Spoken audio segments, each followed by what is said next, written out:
हिंदुस्तान की आधी आबादी किसी इंट्रोडक्शन का मोहताज नहीं है।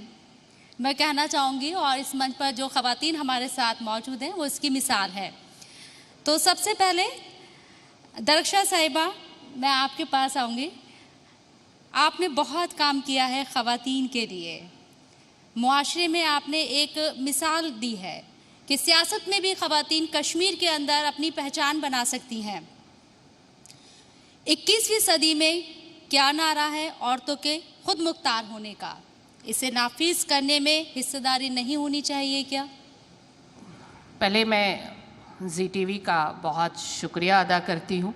आज आपने जो ये प्रोग्राम नए सवेरे के तहत मौजू के तहत यहाँ पे मुनक़द किया, वाकई में जम्मू कश्मीर में एक नया सवेरा तुलू हुआ है और नए सवेरे के तहत हम उस सूरज की तलाश में हैं जब हम वाकई में ये सूरज हर एक कोने में तुलू हुआ देखता पाएंगे। और रही बात हमारे समाज में लड़कियों की, जिस पे आपने बात की, अब पूरे विश्व में हम देखते हैं कि औरत आगे बढ़ रही है और पूरे हिंदुस्तान में हम ये देखते हैं कि औरतों की तालीम और उस तालीम के तहत एक लड़की की जो उड़ान है वो आसमानों तक गई है। और हम कहते हैं कि आसमान हमारे लिए आखिरी हदफ होता है। वाकई में आज किसी भी शोबे में लड़की पीछे नहीं है। रही हमारी बात, हमने यूनिवर्सिटी के बाद पॉलिटिक्स में कदम रखा, नौकरी भी थोड़ी अरसे के लिए की, एक अच्छे पोस्ट पे गेजेटेड ऑफिसर रहे। उसके बाद हमने एक पॉलिटिकल पार्टी लॉन्च की जिसका नाम सोशलिस्टिक डेमोक्रेटिक पार्टी था। मकसद यही था कि हम उस वेव के मुखालिफ चले जो उस वक्त जम्मू कश्मीर में चल रही थी। वो वेव सभी जानते हैं कि मुखालिफ थी और हम उस वक्त 2004-05 में तिरंगा लेके अकेले खड़े थे और सोशलिस्टिक डेमोक्रेटिक का पार्टी का यही नारा था कि हम हिंदुस्तान से हैं और हिंदुस्तान हमसे है। ये हमने उस वक्त ये नारा दिया था। तो हमारे लिए मुश्किलें बहुत थी, राहें हमवार नहीं थी और ये कहेंगे कि हमने कांटों पे कदम रखा था, लेकिन अल्लाह ने उन कांटों को अब गुलिस्तान में तब्दील कर दिया। आज हर एक के हाथ में तिरंगा ही तिरंगा है। इससे बढ़कर हमारे लिए खुशी का मुकाम क्या हो सकता है कि हर कोने में जम्मू कश्मीर में आज आप देखिए वही तिरंगा है जिस तिरंगे के साथ हम चले थे और हमें दूसरी निगाह से देखा जाता था। आज हमें फ़ख्र है कि उस नारे के साथ एक दरक्षा अकेले तो चली थी। ये नहीं हम कह सकते हैं कि हमारे सेक्रेटेरिएट पे तिरंगा नहीं था। हम ये नहीं कह सकते हैं कि हम 15 अगस्त या 26 जनवरी को तिरंगा नहीं लहराते थे। लेकिन एक आम लड़की, मिडिल क्लास फैमिली से बिलोंग करने वाली वो लड़की जिसका कोई इतिहास पॉलिटिक्स का नहीं है, वो पॉलिटिक्स में आई और दूसरी भाषा में बात कर रही है, तो उसको एक्सेप्ट करवाना उस वक्त कश्मीर में मुश्किल था जी। मगर हम जम्मू आ गए, जम्मू के लोगों ने हमें एनकरेज किया और यहाँ के मीडिया ने भी हमें बहुत एनकरेज किया। आज वही दरक्षा आपके सामने खड़ी है। ठीक है, मोहिता जी हमारे साथ हैं और हमने आपकी सक्सेस स्टोरी तो KBC में देखी। हर इंसान के जीवन में कई तरह की खुशियाँ होती हैं। वो खुशियाँ माँ बाप के लिए ये भी होती हैं कि उनकी बेटी चलने लगी है। वो उस बेटी के लिए खुशी ये भी हो सकती है कि वो हाई स्कूल पास हो गई है, इंटरमीडिएट में उसने टॉप कर लिया है। तो आपके लिए खुशी के कई पल हैं। जब आपने IPS का एग्ज़ाम क्लियर किया, फिर वर्दी आपने पहनी, फिर आपने केबीसी भी जीता। तो ये कई तरह की खुशियां हैं, सबसे बड़ी खुशी आपकी ज़िंदगी की क्या थी अब तक? First of all, I thank the Z media for honoring me with this conclave. जो आपका सवाल है उसके लिए मैं यही कहूँगी कि मेरे लिए वो हर एक पल, चाहे वो मेरा 10th का एग्ज़ाम हो, 12th का एग्ज़ाम हो, IPS बनने का सफ़र हो या वो KBC हो, वो सारे पल जिसकी वजह से मेरे पेरेंट्स के चेहरे पे स्माइल आई, तो वो सारे पल मेरे लिए उतने ही महत्वपूर्ण हैं। I can't prioritise them. उसके बाद जब KBC हुआ, मैं ऑलरेडी IPS बन चुकी थी। Then I in between the KBC and the IPS thing I got married. So in जो मेरे साथ नई मेरी फैमिली जुड़ी, तो KBC मेरे लिए एक डबल हैप्पीनेस वाला एक मोमेंट था जहाँ पे मैं अपने दोनों परिवारों के चेहरे पे वो खुशी देख सकी। आपकी मुस्कुराहट जो है ना, आपके पीछे की जो सारी परेशानियां हैं उसे छुपा ले जाती है, और एक खातून की ये बहुत बड़ी ताकत है। चलिए, आपसे मैं और भी बातें करेंगे। हम सफ़ीना बेग साहिबा के पास में आना चाहूँगी। नाज़रीन, आपको इनका इंट्रोडक्शन में दे देती हूँ। ये DDC चेयरपर्सन हैं बारामूला से। आपने आज़ाद उम्मीदवार फतेह हासिल की। बहुत मुश्किल था किसी पार्टी के सिंबल के बिना जीत हासिल करना। आप रिप्रेजेंट करती हैं बारामूला की ख़वातीन को। मौजूदा हालात किस तरह से देखती हैं बारामूला में? शुक्रिया बहुत बहुत, और जी मीडिया का भी शुक्रिया हमें यहाँ इनवाइट करने के लिए। पहले मैं आपको एक बात का जवाब देना चाहूँगी कि देखिए, जो जम्मू कश्मीर के जो लोग हैं, जो उनकी सोच है, मुझे लगता है कि ये हमेशा लिबरल सोच रही है। 30 साल के कन्फ्लिक्ट के बावजूद हमेशा जो हमारी बच्चियाँ हैं जो हैं वो डिफरेंट प्रोफेशन में, चाहे एकेडमिक्स में हो, मेडिसिन में हो, बहुत ज़्यादा इवन एडमिनिस्ट्रेशन में हो, उन्होंने बहुत अच्छा किया है। लेकिन पूरी डेवलपिंग कंट्रीज़ में अगर देखें हम, तो औरतों की जो पार्टिसिपेशन है पॉलिटिक्स में वो बहुत ही कम रही है। इवन हम अपने देश में देखें, 10% आपको लोकसभा मिलेंगे, 11% आपको राज्यसभा मिलेंगे। इस वजह से हम क्यों कहते हैं कि we belong to the weaker section of society. Why? Because ये एक ऐसा प्रोफेशन है पॉलिटिक्स जो बहुत ही चैलेंजिंग प्रोफेशन है, और कितने भी लिबरल लोग क्यों ना हो तो हेजिटेट करते हैं अपनी बच्चियों को पॉलिटिक्स में आने के लिए। चाहे हस्बैंड हो, बीवी के मामले में हेजिटेट करेगा, फादर हो, बेटी के मामले में, बिकॉज एक तो ये बहुत ही डोमिनेटिंग प्रोफेशन है, मेल डोमिनेटिंग। दूसरा सोचते हैं फालतू में है, ना कोई मिलना है इसको, ना कुछ, यूं ही जा रही है, you no, all these things. तो मैं फ़ख्र महसूस करती हूँ कि मैं उस सोसाइटी को बिलोंग करती हूँ जहाँ 30 साल के कन्फ्लिक्ट के बावजूद जो है एक बहुत ही सोफिज़म कल्चर से बिलोंग करती हूँ और बहुत ही लिबरल सोसाइटी से बिलोंग करती हूँ। दूसरा मैं आपको ये कहना चाहूँगी, एक मेरी बहन ने अभी ये बात कही कि हमने झंडा लहराया हिंदुस्तान का वहाँ पे, तो मैं सारे अपने हिंदुस्तानी भाइयों को ये कहना चाहती हूँ कि हम एक मुस्लिम मेजॉरिटी स्टेट थे और उसके बावजूद हमने 2 नेशन थ्योरी को रिजेक्ट किया और हमने हिंदुस्तान को अपनाया। तो इसलिए कोई हमें ये कहे कि हम नेशनलिस्ट नहीं थे तो हम वो मानने के लिए तैयार नहीं थे। जितना कश्मीरी नेशनलिस्ट है उतना मुझे लगता है बॉम्बे वाला भी नेशनलिस्ट उतना नहीं होगा जितना एक कश्मीरी है।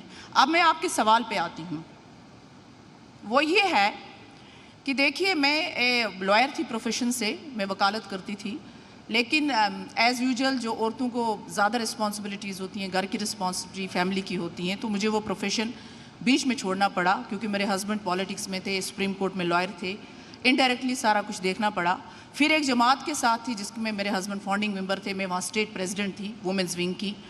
लेकिन जब क्लैश हो गया, ऑन प्रिंसिपल क्लैश हो गया, नॉट फॉर पावर, लेकिन जब ऑन प्रिंसिपल क्लैश हो गया, जिस पार्टी के साथ हम 18 साल थे, जिसका कहती है तिरंगे की बात आई, कई और चीज़ें आई, तो ऑन प्रिंसिपल क्लैश हो गया कि हम जम्मू कश्मीर के लोगों को जो है सब्ज़ रुमाल अब ज़्यादा देर दुखा नहीं सकते।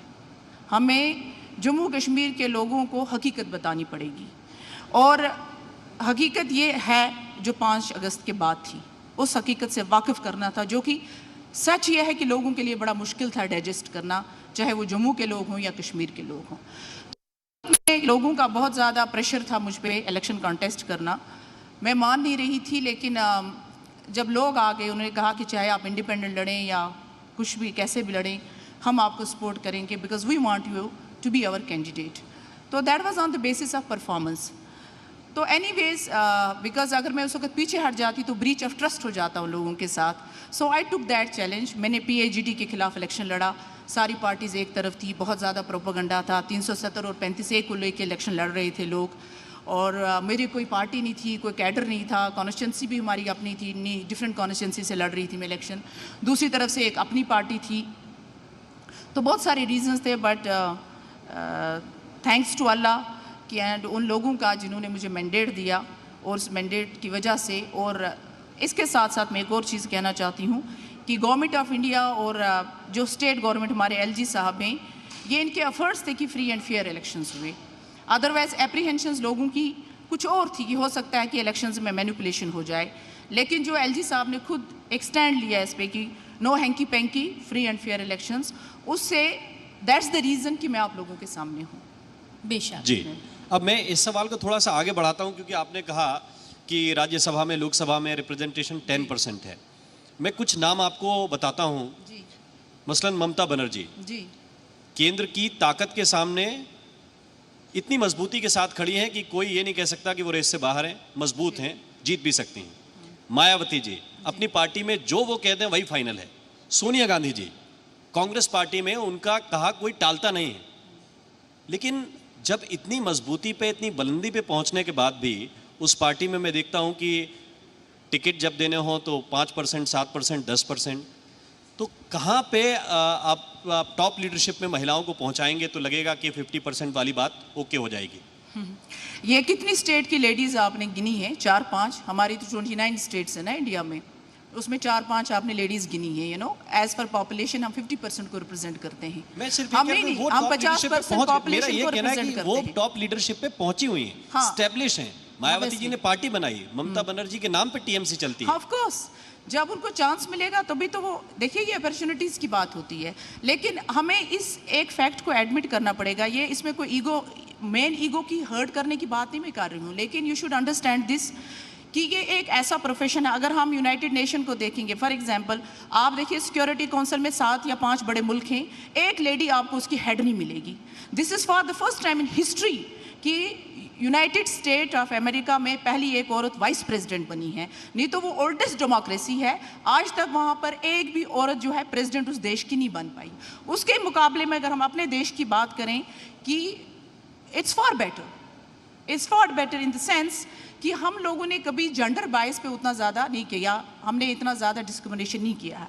But why we are asking for this representation, वो इसलिए हम कहते हैं बिकॉज रिप्रेजेंटेशन वीकर सेक्शन को मिलती है, वीकर सेक्शन ऑफ सोसाइटी। हम अपने आप को वीकर सेक्शन ऑफ सोसाइटी इसमें क्यों कहते हैं? क्योंकि हमें इसमें अपॉर्चुनिटीज़ नहीं मिलती, हमें इसमें अपॉर्चुनिटीज़ कम मिलती हैं। दैट इज़ माई पॉइंट जो मैं आपको कहना चाहती हूँ। मेरा सवाल दरक्षा साहिबा से है। सियासत में बहुत सारी लड़कियां आना चाहती हैं, अपना मुस्तकबिल बनाना चाहती हैं, लेकिन उन्हें ज़बरदस्त थ्रेट मिलता है। ऐसी लड़कियों को जो अपना करियर बनाना चाहती हैं पॉलिटिक्स में, उनकी हौसला अफजाई आप किस तरह से करेंगी और हिफाजत की क्या इंतज़ाम है? आज की डेट में हम जब देखते हैं, सियासत ही नहीं हर एक फील्ड में एक लेडी बहुत आगे जा रही है। हमने जब कदम रखा था तो हमें भी किसी ने नहीं टोका कि आप पॉलिटिक्स में क्यों आई, क्योंकि जैसे हमारी बहन ने अभी बताया कि हम उस रियासत में रह रहे हैं जहाँ पे एजुकेशन काफ़ी है और लड़कियों को बहुत पढ़ाया जा रहा है। और सियासत की बात जहाँ तक है, हमारे यहाँ पे अभी हाल ही में एक चीफ मिनिस्टर भी रही महबूबा जी, और उससे पहले भी जितनी पार्टियां थी उसमें रिप्रेजेंटेशन मिलती रही हर एक लेडी को। और हमारी रियासत में, हमारी यूटी में आज की डेट में भी कहेंगे कि हमारी पार्टी जो बीजेपी पार्टी है उसमें भी जितनी भी वीमेंस हैं उनको आगे बढ़ने के लिए हर एक तरह से एनकरेज किया जाता है।